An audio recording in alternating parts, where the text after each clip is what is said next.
Brett McKay here, and welcome to another edition of the Art of Manliness podcast.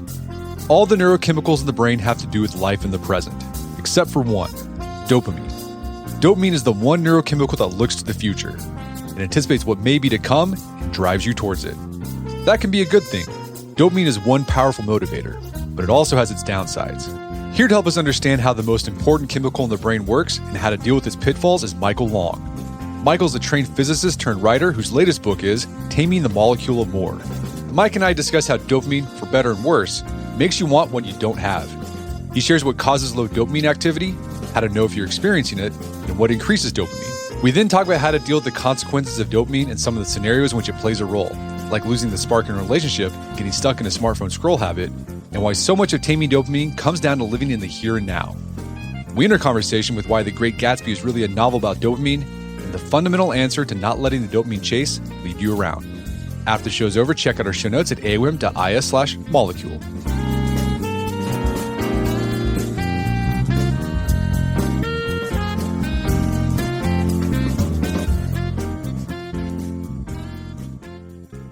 All right, Michael Long, welcome back to the show. Hey, it's good to be here, Brett. How are you? Doing great. So we had you on the podcast several years ago, I think it was back in 2018, to discuss a book you co-authored called The Molecule of More. It's all about dopamine. You've written a sequel to that book called Taming the Molecule of More. What prompted the sequel? What did you flesh out in this book that you and your co-author didn't flesh out in the first one? Well, the first book is about the science of dopamine and its effects on modern life, or I should say, its effects on us and struggling in modern life. And we explained as much as we could, as much as you can in 70,000 words, just how this plays out. And it turns out to affect everything from your political beliefs or your political behaviors, I should say, to why you get so wrapped up in your phone and even things like online pornography. And people read the book and they said, this is very interesting science. I love these stories. What can I do about it? And that's the second book. How do you tame the stress of dopamine in modern life? Hence the title, Taming the Molecule of More. And I wrote this one alone with a nice foreword by Dr. Tame. So let's do a quick recap of the big ideas of the Molecule of More, since I think that'll help guide the rest of our conversation. You call dopamine the most important chemical in the human brain. So what is dopamine? Well, the best way to understand what dopamine is to first understand what it is not, okay? And in general, when we talk about neurotransmitters, these are chemicals in your brain that guide your behavior and your feelings, all right? Behavior and feelings. And there are dozens of these chemicals, if not a couple of hundred actually. But for our purposes, we're interested in a handful. And so as I said, to understand what dopamine does, first understand what it is not. Every neurotransmitter except one deals with the here and now. That is, how things feel physically, how things taste and smell, how things sound. Those neurotransmitters let us live in the moment. But there's one that doesn't let us live in the moment at all. There's one that does nothing but anticipate what is possible, one that looks forward, and that one is dopamine. Not only does it make you look forward to the future, anticipate the future, it also makes you want what you don't have. And it does so in sort of a vicious and wonderful way. And what it does is it makes you believe that if there's something out there that you've just come across that might possibly improve your life, you have to break down walls to get it. That's what dopamine is. It's the molecule that makes you want, anticipate. It's the molecule that makes you desire more. And it does all this on the basis of the mere possibility, not even evidence that it's so. And I'm sure in the course of our conversation, we can offer all sorts of examples where this begins to mess up our days. A quick example, though, is when you pull that lever on a slot machine. Now, there's no guarantee at all that what comes up after you pull the lever is going to be any money, a penny, $1 million, whatever. But that feeling of anticipation, it might be something better than I have right now. It might give me more. That's the dopamine feeling. The way you describe dopamine, I think it goes against the way often people think about what dopamine is. When they've heard of dopamine, they probably heard of dopamine as like the reward neurotransmitter. The way you described it doesn't sound like it's a reward neurotransmitter. It's not a reward neurotransmitter at all. It is a go get the reward transmitter. It's a motivating neurotransmitter. More often, I hear actually that people think of it as the happiness molecule. They talk about, oh, I just got the dopamine buzz. Well, no, you probably just got the oxytocin buzz or maybe even the serotonin buzz to some extent. The dopamine buzz is that feeling that if I just keep pushing a little harder, I'll get this thing. Another good example of the dopamine feeling is if you celebrate Christmas. You know how kids are all leading up to Christmas, and they're wondering what's in the presents. They're all hopeful that it's what they wanted, and they'll even sometimes cheat a little bit and try to look inside the wrapping. I know that's what I did when I was a little boy. I still do it today once in a while. That feeling of anticipation, that is the real dopamine buzz. It motivates us into the future. Yeah, one of the big takeaways I got from your description of dopamine, I took away from that first book, and then again, when I read this book, uncertainty is an important factor of dopamine. If there's no uncertainty, you're probably not going to have dopamine. So you don't know if it's going to be good or bad, and that's the thing that kickstarts that dopamine drive. Well, I got to find out. I want to resolve this uncertainty. That's exactly right. My favorite example is this, and it's a one that Dr. Lieberman and I have used for years, and everybody can recognize this. Let's say, for the sake of numbers, let's say you get at the end of every week, you get a check for $1,000, and that's your pay. Congratulations. There you go. You get $1,000. At the end of the week, your boss comes to your desk, puts the $1,000 check in your hand, you put it in your wallet, and you don't think anything about it. Now, the next week, the boss comes to your desk and the boss gives you $1,000 check. And then the boss she says, you know, you've done so well, I'm going to give you an extra $100. Here's another $100 check. And you're like, wow, an extra $100. This is fantastic. Notice that the $1,000 you've just been slipping in your wallet, no big deal. She gives you 1/10 of that and you're ecstatic. That's the thing we're talking about. Dopamine is that as long as something's a little bit better, we're going to go chasing it. So now the next week comes and all of a sudden you're thinking, I wonder if I'll get another $100 this week. Oh, that would be exciting. So she gives you $1,000 check and you're waiting and waiting. And sure enough, she says, another great week. Here's another $100 bonus. Oh boy, that great feeling you've had anticipating and it turned out to be wonderful. So fast forward 6 or 8 weeks down the road, you've been getting $1,000 check, which you yawn about, 1/10 of that, $100 check, and you are excited about it. But once a few weeks pass and you realize, oh, she's always going to give me a $100 bonus, you stop being excited about it. You stop looking forward to that little extra thing on Friday because it's no longer extra. It's become normal, nothing to be excited about. And that's what dopamine drives us to, is to try to get that next thing. But once it becomes normal, part of the wallpaper, the dopamine buzz goes away. We don't feel that anticipation anymore. Yeah, the scientific phrase for that, it's called reward prediction error. Right? It's like exactly right. When you think there's a possibility of something to exceed your expectations, that's when you get that, oh, dopamine. Oh man, let's find out if it's going to happen or not. So you mentioned dopamine is the neurotransmitter of anticipation. It's not about living in the here and now. The other neurotransmitters in our brain, you call here and now neurotransmitters. What are those here and now neurotransmitters and how do they interact with dopamine? Well, the here and now neurotransmitters, as I say, deal with sensory matters, consummatory matters. And there are lots of neurotransmitters we could talk about, but I'll just go through a few of them that are in the realm. And when I say literally all the others are here and now, literally all the others, Brett, are here and now. There's only one that truly deals with anticipation. One you've heard a lot about is serotonin. Serotonin deals with mood and sleep, and it's a major player when we're trying to get treatment for depression. There are others that simply act like an accelerator or a decelerator on all the activities in the brain.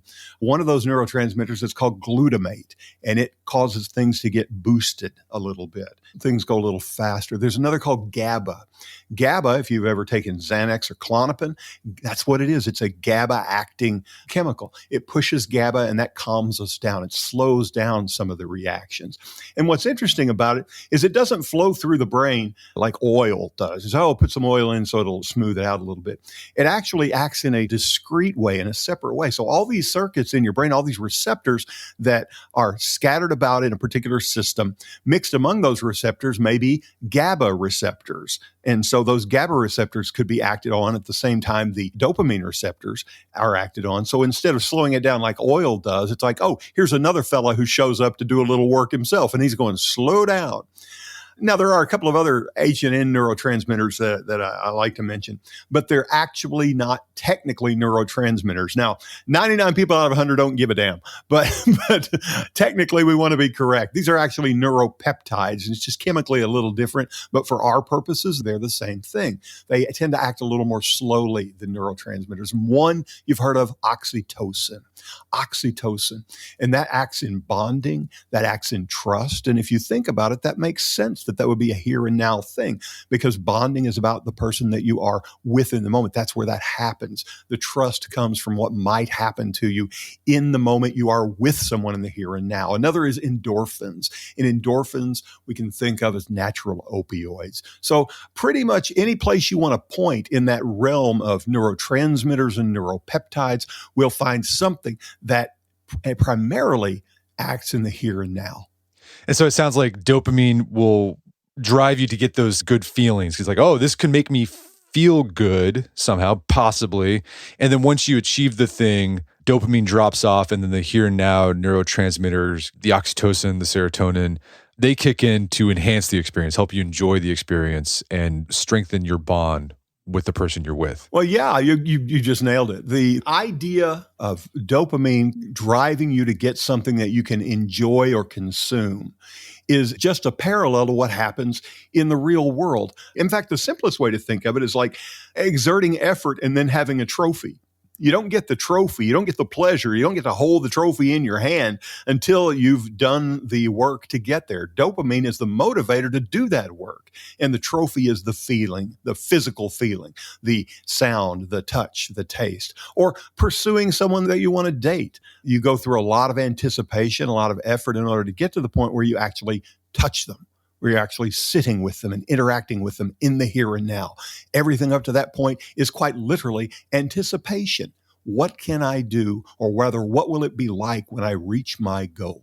And that's what all those other neurotransmitters do, is they indulge the goal.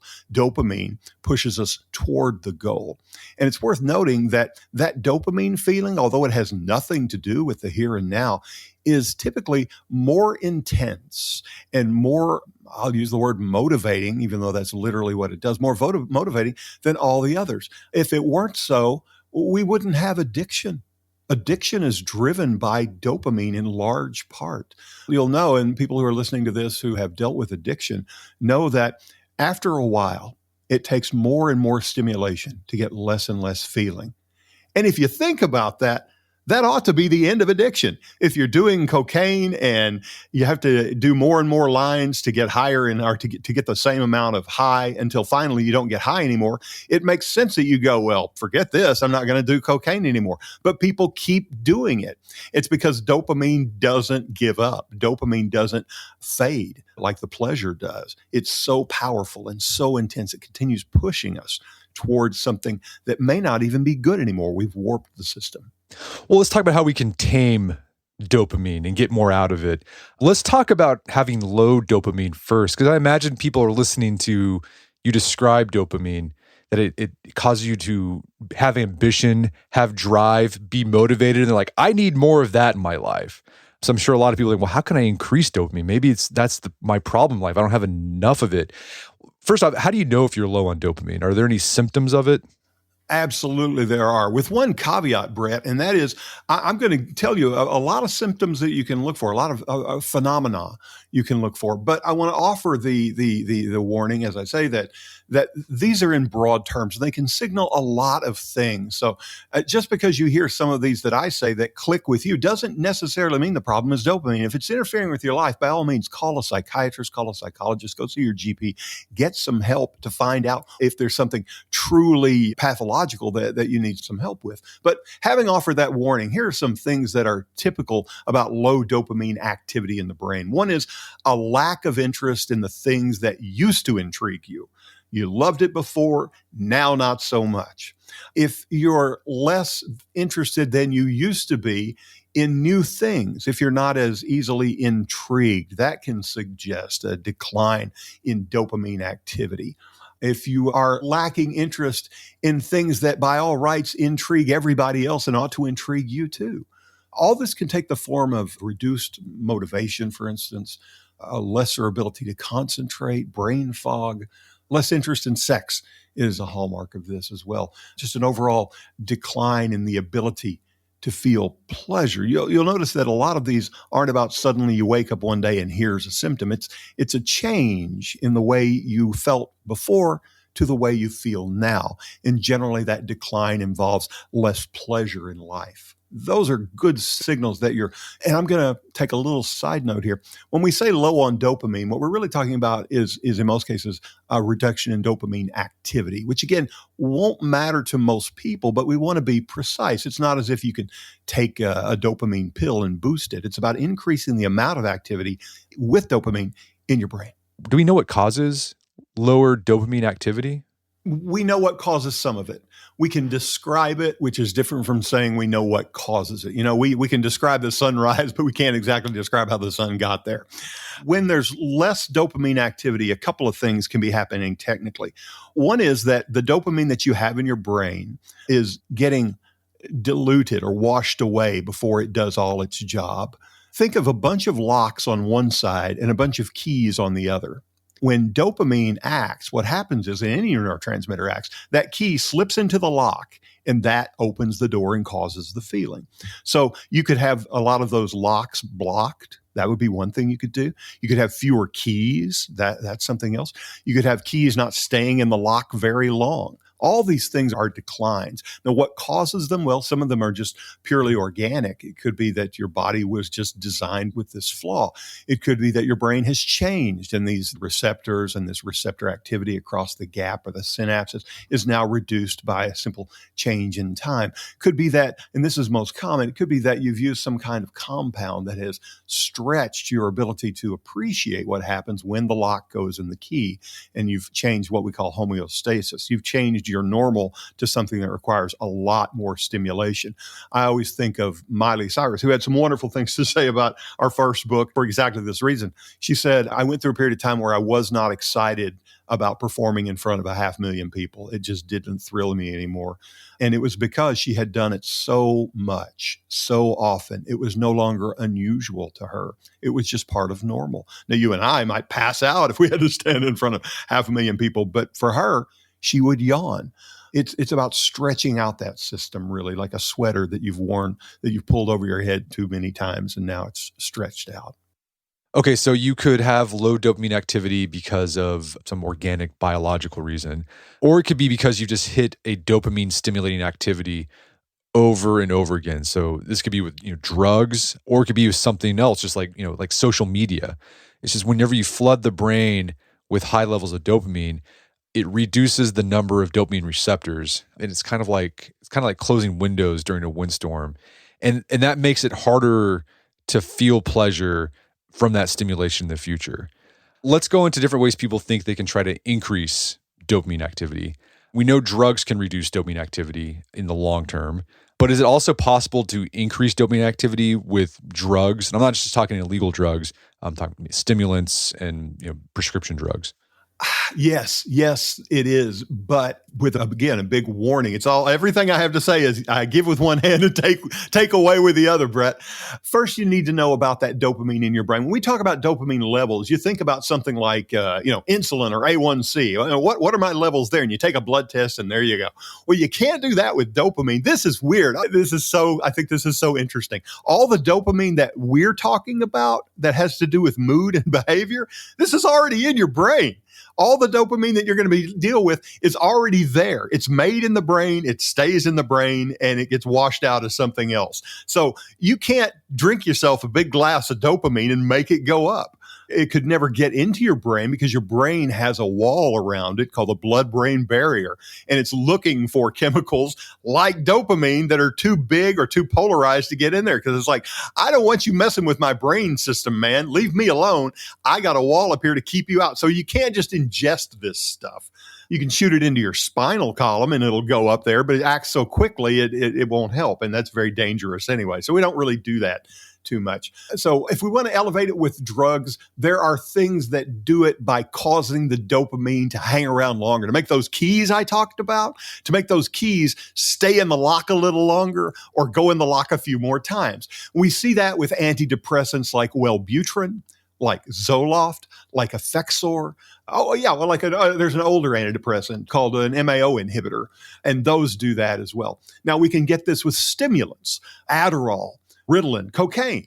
You may be thinking of L-Dopa, which you've heard of, which is a precursor to dopamine, but that won't help us in our conversation, Brett, because that is a precursor to dopamine that largely acts on the circuits that have to do with motion. That's why if you Google dopamine, you're going to get a bunch of hits about Parkinson's disease. There are other circuits in the dopamine system that do things we're not talking about. So yes, there are compounds that you can use. Here's where I take away with the other hand. Here's that. If you have a deficiency of dopamine, we can often raise the dopamine activity to get you back to normal. That's a good thing. I take an antidepressant. It helps me. It makes a big difference. Not just serotonin, it's also, in many cases, the dopamine level. But if you have normal dopamine, you can't take Wellbutrin, Zoloft, Effexor, or Adderall. Listen up, students. You can't take that and get a boost in behavior or a boost in performance from that. We can't overclock the brain, it turns out. We can try, but it just won't work. Why is that? We don't know exactly. There is something built into the brain that won't let it overclock that dopamine. And when it does overclock in more natural or pathological ways, then you've got problems. Then you have real problems. Okay, so if you have an actual dopamine deficiency or deficiency in activity, drugs can help. But if you're just normal and you're trying to boost yourself like with the Limitless pill, that's not going to work. It's not going to work out for you. Don't even try. I know what you're talking about. You're talking about the movie, the Limitless pill, right? Yeah. That is such a cool idea. And I know we caught a few people when I said Adderall won't help. They're like, the hell it won't help. I went to college and got by on Adderall. But the studies that we have on this show that with or without the Adderall, if you're taking Adderall or if you're taking a placebo and you think you're taking Adderall, you're trying to do better on a test, you will do better on a test. It's a placebo effect. It's the belief that you'll do better. And to some extent, you may actually commit to studying harder because you think, now I have the Adderall benefit, this is bound to be easier. So even though it feels like it's helping you, and in practice, you may find that it's better, it is still a placebo effect. It's not really affecting your dopamine. We're going to take a quick break for a word from our sponsors. And now back to the show. Something else you mentioned in the book about increasing dopamine activity, and it took me back to like college. This is back in the 2000s, because I got really into this back then. Binaural beats, how they can potentially modulate dopamine levels. So for people who aren't familiar, what are binaural beats and what role do they play with dopamine? First, for people, so everybody knows what it is. If I put one frequency in one ear, let's say I put 335 hertz in one ear and 345 in the other, okay? You won't hear 335 and 345. You'll hear the difference of 10 hertz, 10 beats instead of those two beats. You're going to hear a wave. And this does something, but nobody knows exactly what's going on. All we know is that it seems to change our behavior. Isn't that crazy? It's weird. Does it modulate dopamine levels? Does it affect them in terms of activity? It's impossible for us to know from the research so far. But what we do know is that it is causing easier concentration at certain frequencies. It's causing more motivation at certain frequencies. This may have something to do with what we'll call neural synchronization, because every living thing gives off waves. And that's not a woo-woo thing. I mean, systems that have activity in them tend to vibrate at particular frequencies. And those frequencies are associated with certain kinds of activities. And the brain itself has several different levels of frequency ranges that are associated with things like deep sleep or concentration or excitement. So the binaural beats phenomenon, is it modulating dopamine? Maybe. Is it retuning the entire brain? Maybe. We just don't know. But this is another promising place that may help us overcome. I think what is so important to remember when you look at dopamine-driven problems is the answer may not always be, and in the future it certainly won't be, well, let's just fiddle with the dopamine dial. It could be that we can find other ways to overcome a dopamine deficiency or to modulate and reduce too much dopamine activity. And that would be wonderful because dopamine is a really difficult system to manipulate. It's so segregated, it's so isolated in terms of how well we can touch it, and we can't touch it very much. Yeah, so back in college, I would listen to binaural beats that were supposed to be designed to help you focus or stay motivated. I'll do that occasionally today. If I'm doing taxes and I have to get stuff ready for my accountant, or I'm writing an article and I'm just having a hard time, I'll just find Spotify and look for binaural beats focus or binaural beats motivation. And it's actually nice just as white noise, right? It just kind of keeps you focused. And maybe there's something going on with binaural beats. Who knows? But you can look for that on Spotify. There's plenty of binaural beat play tracks out there. Let's go back to the problem where you're just not as sensitive to dopamine because you've hammered your brain with dopamine stimulating activity so much. So it's not responding to the stimuli anymore, like the example you gave of the overstretched sweater. One solution you'll hear about is doing a dopamine fast.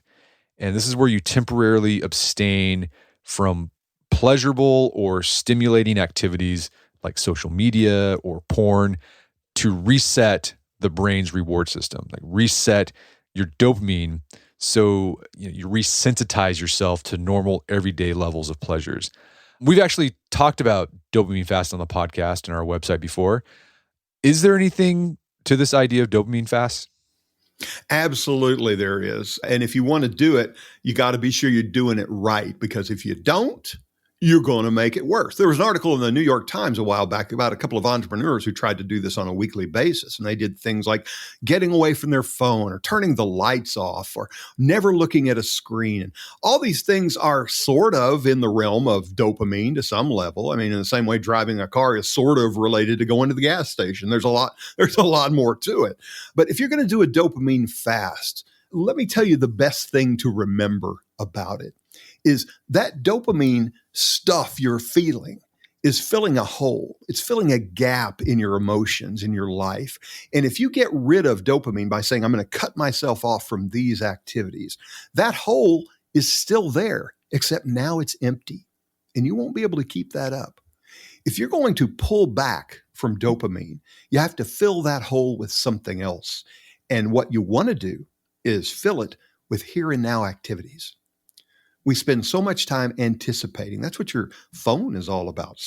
We're scrolling down the phone looking for something that might be interesting because last time I saw something interesting. Maybe I'll see something fun again. You have to fill that with here and now, which means sensory things. Perhaps you could talk to a friend, read a book, go outside and draw a picture, for Pete's sake, pick up an instrument, do some exercise, anything that involves your engagement with reality in the moment. So if you're going to dopamine fast, by all means, knock that stuff out, but be sure you fill the hole that remains, because it will not stay empty for long, and dopamine will win that battle every damn time. I imagine meditation's another one that you could do, replace it with. Absolutely, because meditation puts you in the moment. It requires you to not anticipate, but to feel. Feeling is the word here, the physical feel with all five senses. You look into breath work. It's a really neat idea. Has to do with carbon dioxide levels in your brain and your body. This can make a big difference. It's something that I've been looking at in the past few months. I've found a lot of peace in it. It's the kind of thing that you can do when you're standing in line at McDonald's. It's going to help you live in the moment. So after tackling what we can do to have healthy dopamine levels, resensitize ourselves to it, you spend the rest of the book talking about different issues where dopamine plays a role and offers suggestions on how to tame dopamine for those situations. Let's talk about this one. A couple that's been together for a long time, we're talking about a romantic couple, and they feel like the spark is gone. What's going on there with dopamine? Well, the first thing we can know is that a couple that's been together a long time has now reached the end of significant reward prediction error, which is a fancy way of saying they don't surprise each other anymore. And a part of love, especially in the early, as Helen Fisher has done in her research, showed in her research, early love is about surprise anticipation, is about what is it that I'm going to learn. When love starts to fade, as we think of romantic love, it's because there's nothing new left to discover. So what we want to do is find ways to restore reward prediction error. And I'll tell you a few things that you can do to do that right away to create a little more spark. Do things where you're going to be in a situation that you can't predict the outcome. For Pete's sake, go to karaoke night with your partner. Do that. Take two $10 bills. Each of you have a $10 bill. Go to a thrift store or go to the mall and say, okay, you got to go pick me out something. Go buy me a $10 present. Go. Pick a destination you haven't been before and go there and explore it. Don't have an agenda. Just say, we're going to find out what's there. You're putting yourself in situations where you don't know exactly what the other person's going to do. You might have an idea, but we can surprise each other. So these are things to create new opportunities for reward prediction error. As for sex, there are things that we can do in that realm as well. One of the things you can do is create a place where people can say, the couple can say what it is that they might not want to say out loud because they're afraid they'll surprise you in a bad way. So create a private communication channel between the two of you, some little secret account. Don't use your regular account because you don't want to press enter at the wrong time. And there are things you can do in terms of intimacy. I don't know how much detail you want to go into here, but certainly, you can say we're going to make out, but we're not going to go all the way. How about that? That's for tomorrow. And then you've got this wonderful, delicious day of anticipation that you build like that. Anything that creates an opportunity to anticipate, that creates an opportunity to encounter a surprise from your partner. And that begins by creating situations where that mystery is possible. All right, so do new things together. I think that's an easy one. I think another thing you can do, I think when you're with someone for a long time, you have the illusion that you know this person really well, like the back of your hand. And you do know them a lot. But there's still another, they're a mind. You actually don't know everything about them. There's parts of them that you don't know. And so you suggest maybe you go deeper, ask questions you haven't explored yet. Tell me about some memory from your childhood. You're just trying to recreate the dynamic of those early days of dating, where you had that excitement of learning new things about each other that you didn't know. And you can do that by just asking a deeper question or just asking about something you've never talked about before. Absolutely. So you can increase the spark by doing new things together, going deeper in your conversations, but also another tactic of maintaining that connection long-term is shifting over to the here and now neurotransmitters as well. Don't just rely on dopamine. There comes a point in your relationship where the here and now need to start taking over more. That's exactly right. When I was in college, I had a friend who had a sign on his wall. He wasn't a very romantic fellow, let's say. And the sign on his wall said, "Kissing don't last, cooking do." And it was such a great thought about how romance has to ultimately become, well, there's really not a lot that I have to discover about you, but the fact that you and I can savor the sensory world around us is going to be enough. And that's what romantic love almost always evolves into. And if you're not ready for it, you're not going to be very happy. The more you spend on anticipation, the less you're in the moment. And I want people to realize what I've realized is that the moment is all you got, Brett. The moment is all you got. When my best friend died, he was 39 years old. At the funeral, the man who gave the talk at his funeral, a man named Chris White, he said, "You may not remember all the time you spent with our friend Kent, but it's okay because it happened." And my response was, what the hell does that even mean? What could that possibly mean? And over the years, in learning more about neuroscience, I began to see what he got. And he was right on the mark. You and I won't remember much about today or yesterday. As time goes on, this will just fade away. We'll remember broad things about it if we remember it at all. But while we're doing this right now, while you and I are talking, Brett, I'm having a good time. I'm very much in the moment, enjoying what we are doing right now, even though I won't remember it. So that tells me we're not doing these things because of how we can sit back in our dotage and think back on the old days. We're doing it because right now happened. And let's live in the moment. What a joyful thing to realize is that we can replace this constant dopamine chase for what might be, replace it with what is right now. A good, vigorous conversation with a smart guy who knows a lot of people, knows a lot of stuff. I'm getting to talk to you, Brett. That's pretty cool. You're getting to talk to me, and I know a few things maybe that you haven't heard before. This is fun, and the moment is wonderful. If you want to beat dopamine, start living in the moment. Enjoy what you have. You know, when Warren Zevon was dying, David Letterman asked him, "What is your lesson?" And he said, "Enjoy every sandwich." My goodness, truer words never spoken. How can we use our knowledge of how dopamine works to tame our problematic smartphone use? Oh my. Let me give you a single example of what I did in my life. And that is my compulsion with the smartphone. And it has a direct parallel to things like social media, is I was following the news. I came to Washington, D.C. many years ago to write in politics. And it didn't take very many years for me to get tired of the abject hostility involved in that world to back away. But I decided in 2017 that I was not going to read the news for a year. Now, as Nick Offerman said on Parks and Rec, what you just heard me say was, Mike didn't read as much news. No, Mike stopped reading the news. I used technology to cut off technology. I blocked the news sites. I blocked certain keywords in social media, and I spent a year without reading the news. I just cut myself off from it. And after a year, I said, you know what, I'd like to continue to do this. So I did it for another 4 to 6 months. And it was, you ask, how do you do it? Well, in that case, I did technology to break it off. And I also planned for other things to do when I felt the urge to read the news. I would have something else. I'd have a novel to read. I'd have a musical instrument to play. I'd find something physical to do. Go bake a batch of cookies, do something. And what I found at the end, and this is the takeaway, is that what I thought I was getting from reading the news, and this is true of social media or any kind of doom scrolling, dealing with your phone, I found that what I was getting from it wasn't nearly what I thought. Was it making me an informed participant in the public debate? No, it wasn't, in fact.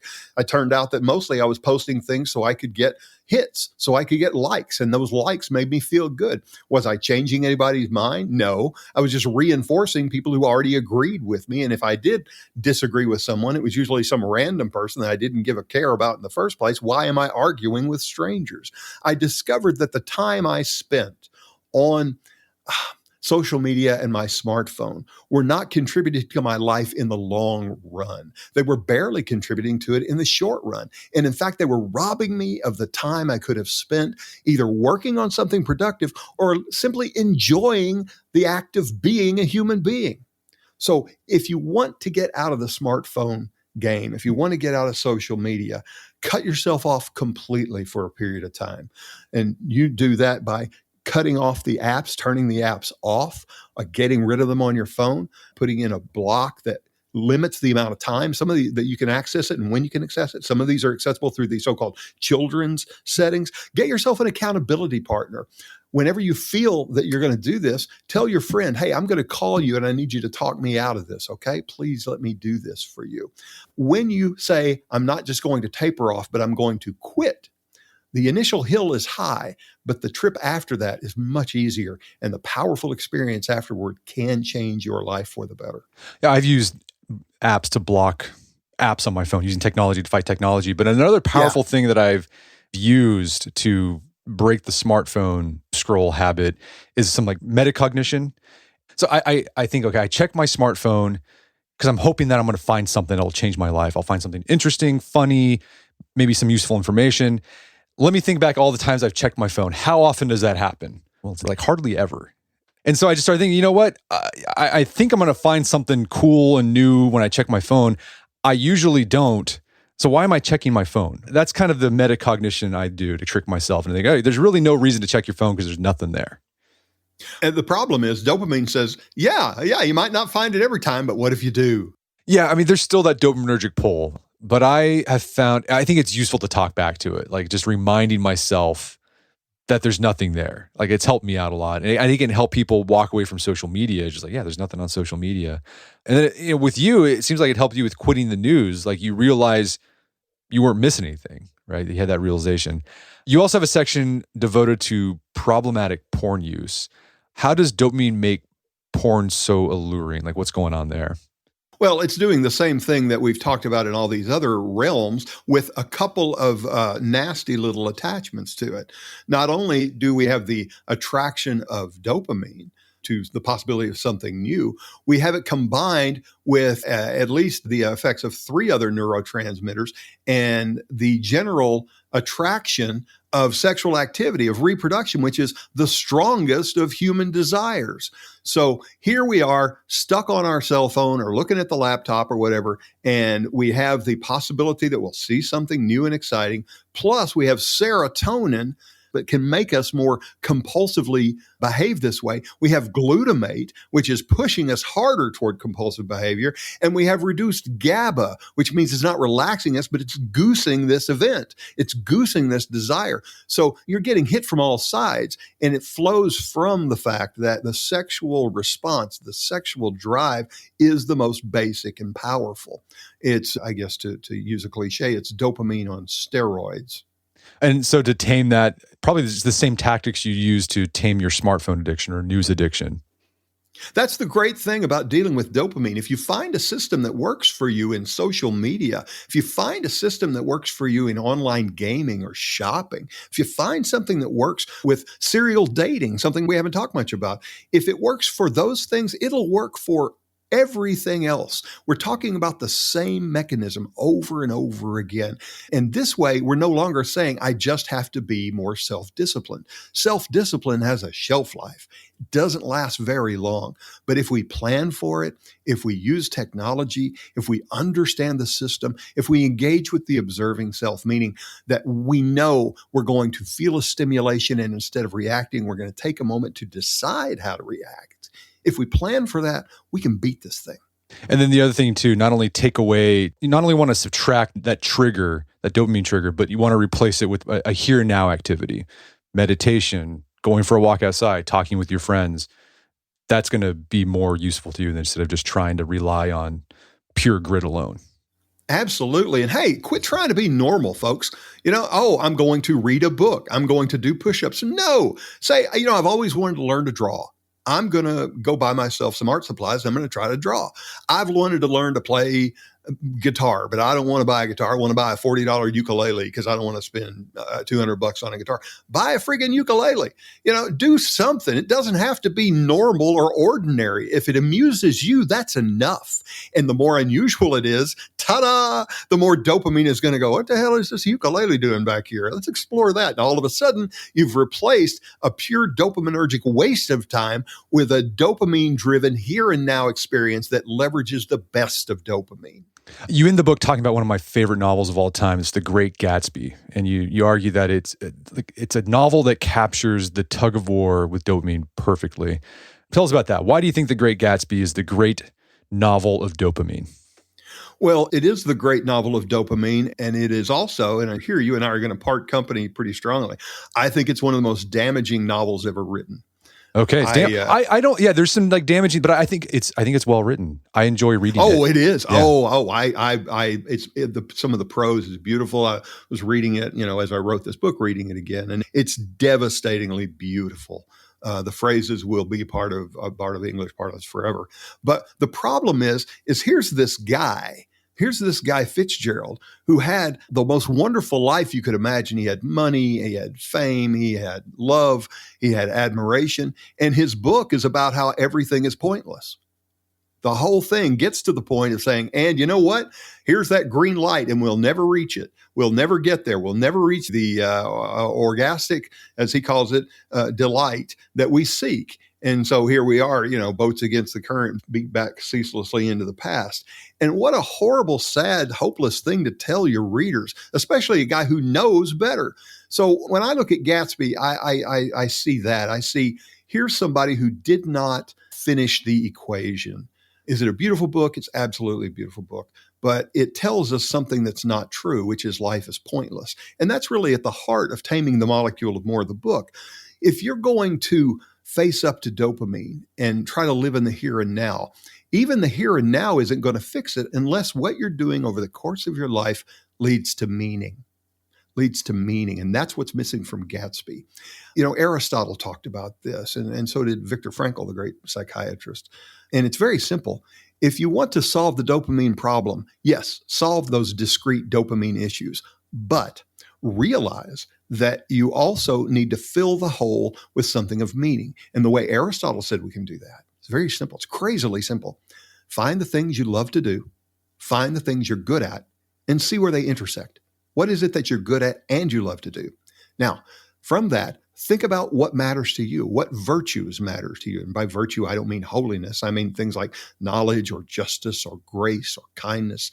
What is it that you do that you enjoy and are good at that also advances your best virtues? This way, what you do moment to moment will lead to nothing less than a fulfilling life, a good, solid, contributing life that means something to you and others. If you're going to be the lunch lady, you like to cook, you love seeing the little kids, and the kids are happier for seeing you.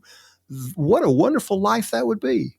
What a wonderful life that would be. And that would be a fulfilling, meaningful life because it mattered beyond you. That's where the hope comes from. Look beyond yourself. Yeah, so it sounds like instead of looking to Jay Gatsby, you should look to George Bailey. I think that's a pretty good example. That's a good one. Well, Michael, this has been a great conversation. Where can people go to learn more about the book and your work? TamingTheMolecule.com. You can buy the book there. You can interact with me if you want. If you have a book club and you'd like me to swoop in and have a conversation with your book club, I'd love to do it. TamingTheMolecule.com. Fantastic. Well, Michael Long, thanks for your time. It's been a pleasure. Brett, it's always a pleasure. Thanks, buddy. My guest today is Michael Long. He's the author of the book, Taming the Molecule of More. It's available on Amazon.com and bookstores everywhere. You can find more information about his work at his website, TamingTheMolecule.com. Also, check out our show notes at awim.is/molecule, where you find links to resources where we delve deeper into this topic.